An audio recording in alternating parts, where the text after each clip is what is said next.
Assalamualaikum warahmatullahi wabarakatuh. Alhamdulillahil wahidil ahad, al-fardis samad, alladzi lam yalid wa lam yulad wa lam yakul lahu kufuwan ahad, walladzi laysa kamithlihi syai'un wa huwas sami'ul basir. Allahumma salli wa sallim wa barik ala sayyidina wa maulana Muhammad alladhi da'an nas wa arsyadahum ila tauhid rabbil ibad.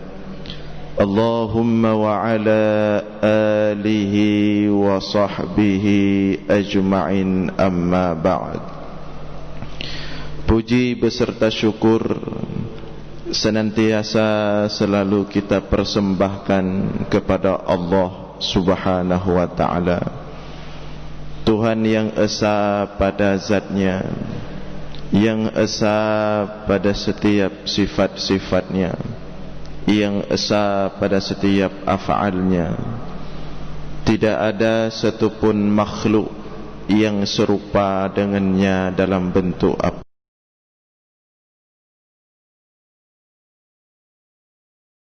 Sampaikan kepada baginda Rasulullah sallallahu alaihi wasallam, kepada seluruh keluarga dan sahabat-sahabatnya sekalian. Hadirin jamaah sekalian beserta para pendengar dimanapun berada yang dimuliakan Allah.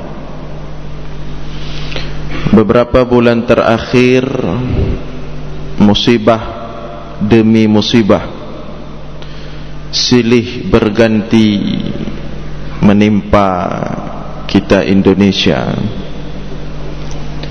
Mulai daripada pandemi COVID-19 yang sampai hari ini sudah memasuki tahun 2021 belum kunjung hilang. Kemudian banjir di beberapa daerah di Indonesia. Kemudian musibah jatuhnya pesawat. Kemudian musibah longsor. Kemudian terakhir kemarin pagi Allah mengambil salah satu da'iyah, salah satu da'i terbaik dan ulama terbaik yang dimiliki oleh Indonesia, hingga musibah-musibah lain yang menimpa setiap personal kita. Musibah pada diri sendiri, pada fisik, pada istri, pada anak, pada pekerjaan, pada karir, pada harta, dan berbagai macam musibah. Maka berkenaan dengan itu, pada subuh yang berbahagia ini kita akan melihat nilai-nilai tauhid dan nilai-nilai keimanan yang dikandung oleh salah satu ayat daripada ayat-ayat Al-Quran, yaitu ayat ke-11 surah At-Taghabun. Allah Subhanahu wa ta'ala berfirman, ma asaba min musibatin fabi idznillah wa man yu'min billah yahdi qalbah wallahu bikulli syai'in alim.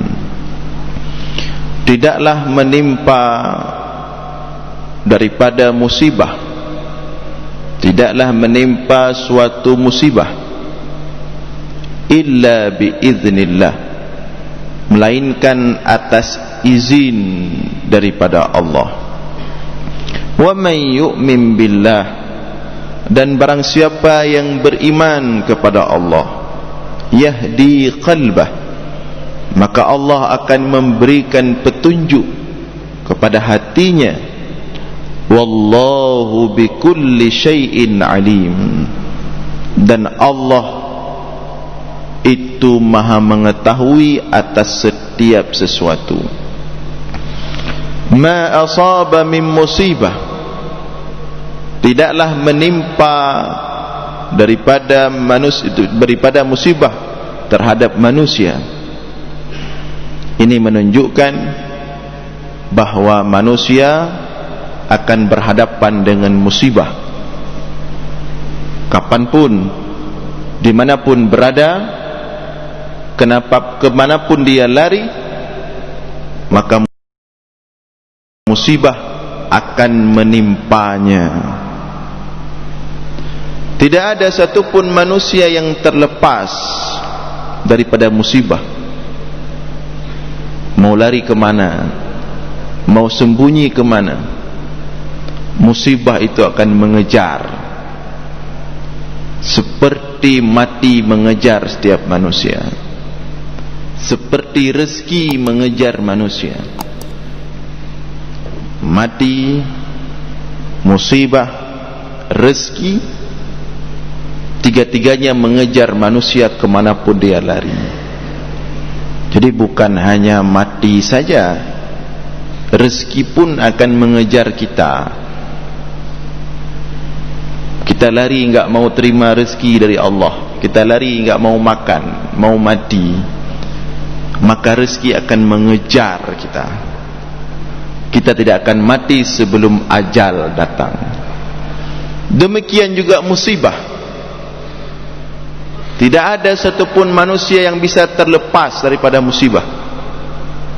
Laqad khalaqnal insana fi kabad, sungguh telah kami ciptakan manusia fi kabad, dalam susah payah, dalam berbagai macam cobaan, dalam berbagai rintangan, dalam berbagai macam kesulitan. Setiap manusia akan menghadapi kesulitan. Bahkan Islam mengatakan inna 'idhamil jazaa ma'a 'idhamil bala, sesungguhnya besarnya pahala itu dari besarnya cobaan dan musibah. Wa inna Allah idza ahabba 'abdan ibtala, dan sesungguhnya Allah bila mencintai hambanya, dia akan memberikan cobaan, musibah-musibah. Maka musibah sudah menjadi sunnatullah, akan menimpa siapapun, dan dia tidak ada urusan, baik orang yang saleh maupun orang yang tidak saleh, semua akan mendapat giliran musibah masing-masing. Rasulullah mengatakan inna asyaddan nasa bala al-anbiya, bahkan yang paling berat musibah itu, yang paling berat cobaan Allah itu adalah para nabi, para rasul, ya. Nabi Muhammad sallallahu alaihi wasallam, Allah timpakan musibah dari semua sisi. Allah timpakan musibah kepada Nabi Muhammad sallallahu alaihi wasallam, mulai meninggal orang tuanya masih dalam kandungan. Kita masih lumayan, meninggal orang tua sudah besar, sudah sempat berkasih sayang, berbagi cinta dengan orang tua. Rasulullah lahir, ayahnya tidak ada, meninggal. Tidak sempat melihat ayahnya, tidak sempat mulutnya memanggil kata-kata ayah. Rasulullah ditimpa musibah pada ibunya pada umur 5 tahun, 6 tahun. Ibunya meninggal di depan matanya. Kemudian Rasulullah ditimpa musibah pada istrinya. Istrinya, istri tercinta, Khadijatul Kubra, istri terbaik, terindah. istri tersuci meninggal di hadapan Rasulullah sallallahu alaihi wasallam. Rasulullah ditimpa musibah, meninggal pamannya Abu Talib, seorang paman yang jangankan manusia, nyamuk pun tidak dibiarkan menyentuh ponakannya Muhammad. Meninggal. Rasulullah ditimpa meninggal seluruh anak laki-lakinya. Seluruh anak laki-lakinya meninggal. Tidak ada anak laki-laki Rasulullah yang tersisa meninggal. Ibrahim yang terakhir meninggal dalam pangkuan Rasulullah sallallahu alaihi wasallam. Rasulullah ditimpa meninggal seluruh anak perempuannya kecuali Fatimahuz Zahra. Fatimahuz Zahra yang hidup setelah wafat Rasulullah selama 6 bulan. Yang lain semua anak perempuannya, Ruqayyah, Zainab meninggal. Ruqayyah meninggal dalam kondisi sakit keras. Rasulullah ditimpa musibah, diusir dari negerinya. Dari negerinya. Bagaimana sakit sedihnya, diusir dari kampung. Hijrah itu diusir. Maka tidak ada yang mampu menyaingi musibah yang menimpa Rasulullah sallallahu alaihi wasallam. Dan seluruh rasul ditimpa musibah yang cukup berat pada dirinya, pada fisiknya. Nabi Ayub, Nabi Yusuf diperjualbelikan, dirinya diperjualbelikan. Nabi Ayub penyakit yang cukup mengerikan. Ditimpa pada keluarganya musibah, istrinya bahkan menjadi lawannya, pada anak-anaknya, pada umatnya. Ma asaba min musibah, setiap manusia akan ditimpa musibah tanpa terkecuali. Walanabluwannakum bisyai', dan semua kalian akan kami uji.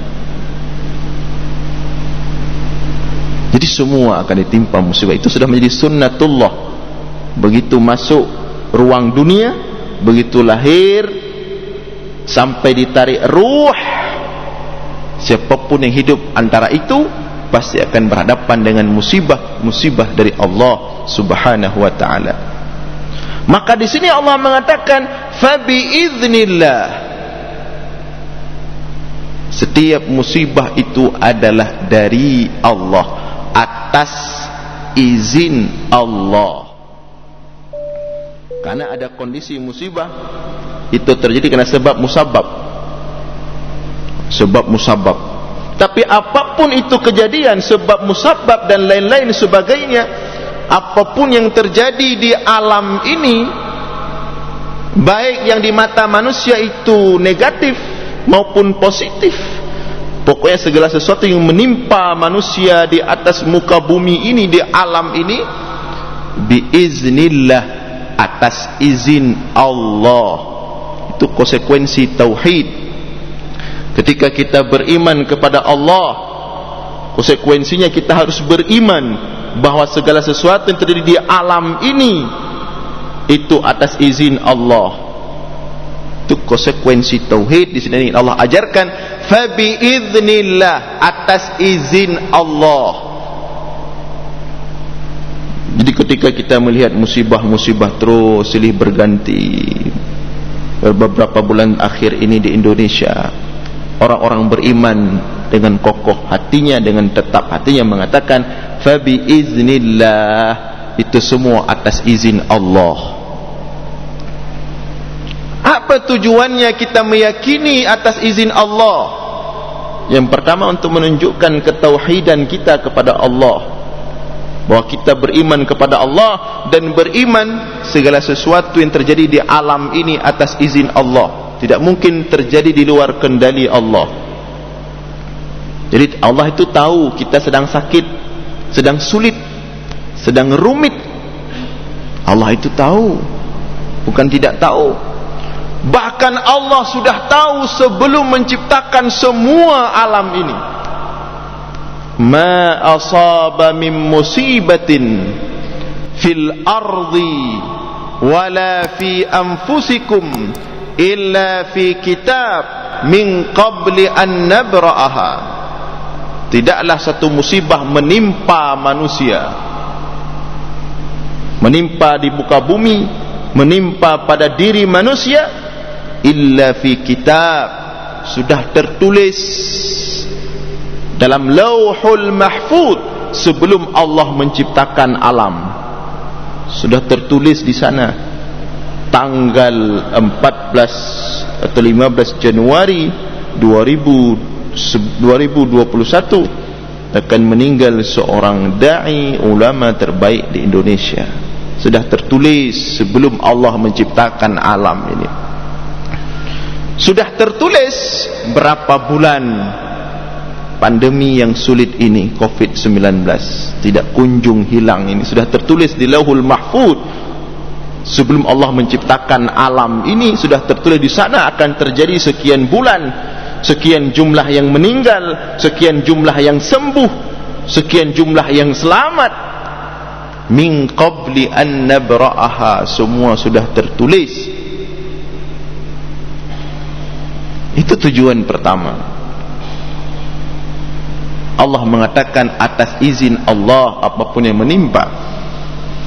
Tujuan kedua, likai la ta'sau ala ma fatakum wala tafrahu ala ma atakum.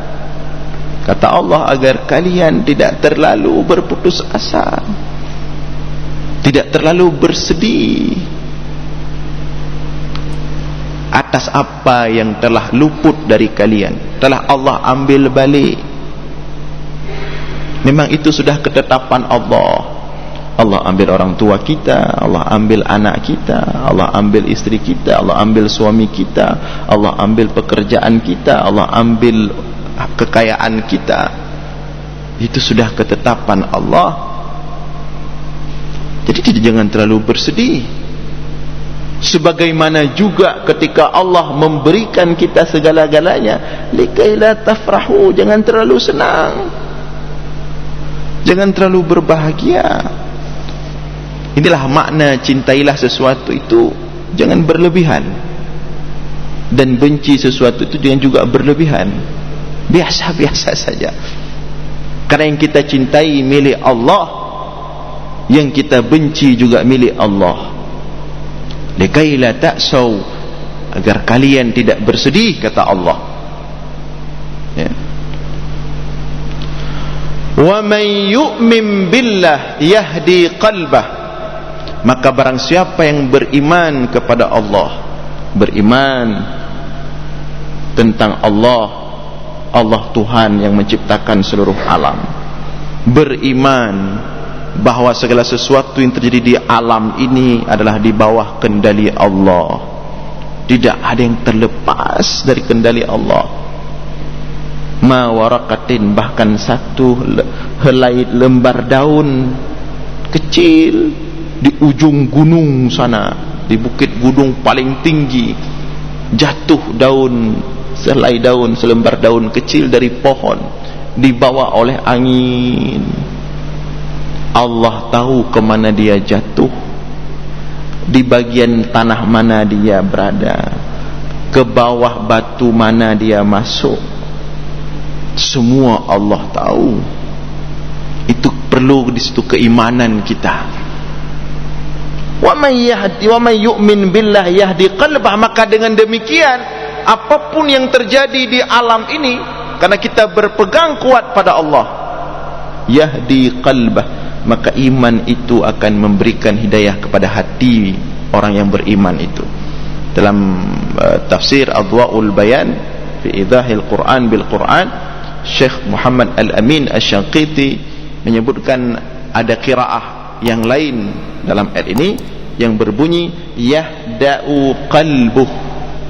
Barang siapa yang beriman kepada Allah, yahda'u qalbuh, maka hatinya akan tenang. bahawa semua atas kehendak Allah, bahawa semua atas izin Allah. Memang demikian sunnatullah mengatur alam ini. Yahda'u qalbuh, maka hatinya akan tenang. Akan tenang bagaimana? Wala tahinu wala tahzanu wa antumul a'launa in kuntum mu'minin. Agar kita tidak bersedih, tidak merasa hina, karena tidak semua musibah itu buruk. Hati-hati dengan orang suka menyebar berita hoax. Setiap musibah langsung buat tulisan buruk. Wala tahinu wala tahzanu, kata Allah, jangan kalian bersedih, jangan kalian merasa hina. Iyamsaskum qarhun faqad massal qauma qarhum mithlu. Apabila kalian ditimpa musibah, ditimpa persoalan qarh, sangat menyakitkan. Qarh, kata-kata qarh dipakai, peristiwa yang sangat menyakitkan, menghentakkan sekalipun. Faqad asabal qaum wa in yamsaskum qarhun, apabila kalian ditimpa musibah qarh, sungguh musibah tersebut sudah menimpa orang-orang sebelum kalian, bahkan mereka generasi-generasi baik sudah kena bahkan lebih berat dari kita. Jangan langsung buruk. Dari mana anda ambil dalil setiap musibah langsung buruk? Apakah anda berjumpa dengan Allah? Apakah anda ambil sertifikat dari Rasulullah untuk mengatakan setiap musibah itu buruk? Faqad asabal qauma mithluh, umat-umat sebelum kalian sudah ditimpa lebih berat. Rasulullah bersama para sahabat, para ulama-ulama salafus salih, panjang sejarahnya. Wa tilkal ayyamu nudawiluha bainan nas. Ini yang harus kita pahami. Sudah ketetapan Allah. Hari-hari itu diputarkan oleh Allah, digilirkan oleh Allah. Wa tilkal ayyamu nudawiluha bainan nas, diputar-putar oleh Allah. Dan itu tidak ada urusan, mukmin kafir tidak ada urusan, sama semua, digilirkan oleh Allah. Hari ini kita di atas, besok kita di bawah. Besok kita enak, lusa kita tidak enak. Besok kita nikmat, lusa kita sakit. Wa tilkal ayyamu nudawiluha bainan nas, itu sudah menjadi sunnatullah. Maka Imam Ibnul Qayyim Al-Jauziyah rahimahullah dalam kitab Zadul Ma'ad mengumpulkan 10 lebih, banyak sekali hikmah yang Allah simpan, yang Allah inginkan di balik musibah. Banyak sekali, yang semuanya karena kecintaan Allah kepada kita, karena sayang Allah kepada kita. Di antaranya tujuan musibah adalah untuk Allah menghancurkan rasa ujub pada diri manusia. Apa itu ujub? Merasa diri hebat. Untuk Allah tarik itu, untuk Allah hancurkan, biar manusia tidak melewati batas. Karena ada manusia menganggap dengan teknologi yang sudah dia hasilkan, dia mampu menguasai dunia. Ada manusia menganggap dengan persenjataan yang canggih yang sudah berhasil dia produksikan dan dia jual ke negara-negara lain, dia menganggap dia bisa tunjuk-tunjuk negara lain, dia bisa mengatur-ngatur negara lain. Ada orang yang seperti itu. Maka Allah perlu menurunkan musibah agar orang-orang seperti itu ada batasnya. Dikirim COVID-19 kalang kabut, mana persenjataan canggih, mana teknologi canggih, tergeletak manusia tak berdaya. Wa yauma Hunain id a'jabatkum kasratukum, kata Allah, ingat ketika perang Hunain. Perang Hunain, umat Islam sangat banyak, 12.000, musuh sedikit.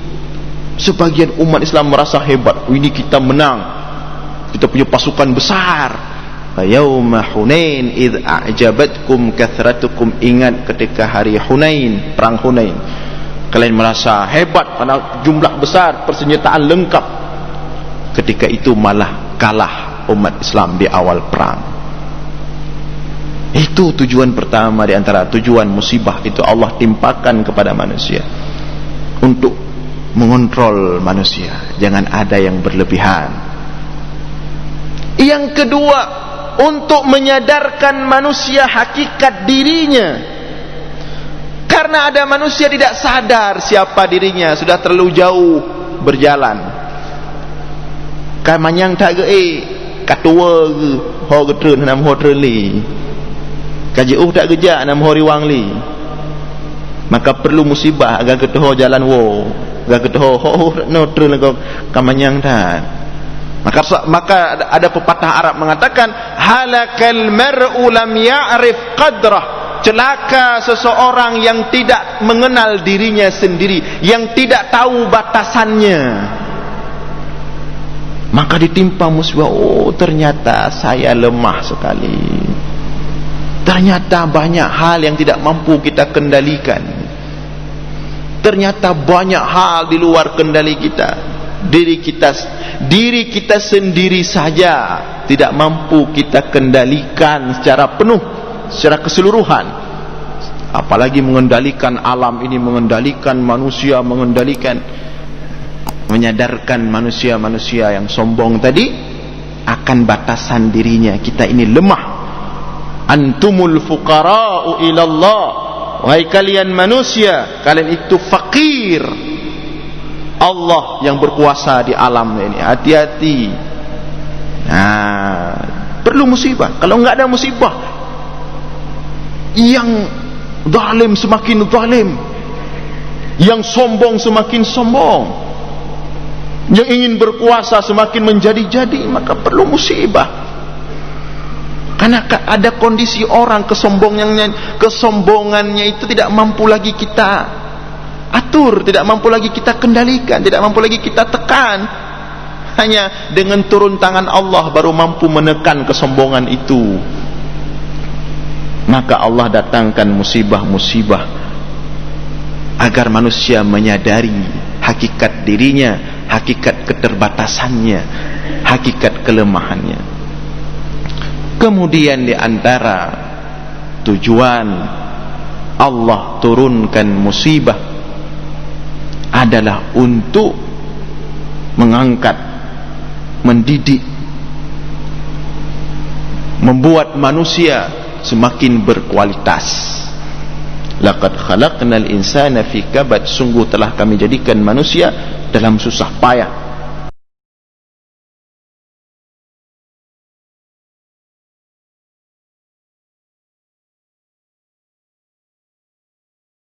Jadi tujuan musibah itu membuat manusia semakin berkualitas, ya, semakin sering terjadi. Misalnya di Indonesia musibah jatuhnya pesawat, maka mendidik ahli-ahli di Indonesia, mendidik orang-orang untuk semakin bagus kualitas dalam membuat pesawat, semakin jauh pertimbangannya, semakin hati-hati dalam mengendalikan pesawat. Semakin Allah timpa Indonesia dengan musibah-musibah seperti longsor, banjir, maka badan-badan penanggulangan bencana di Indonesia semakin terlatih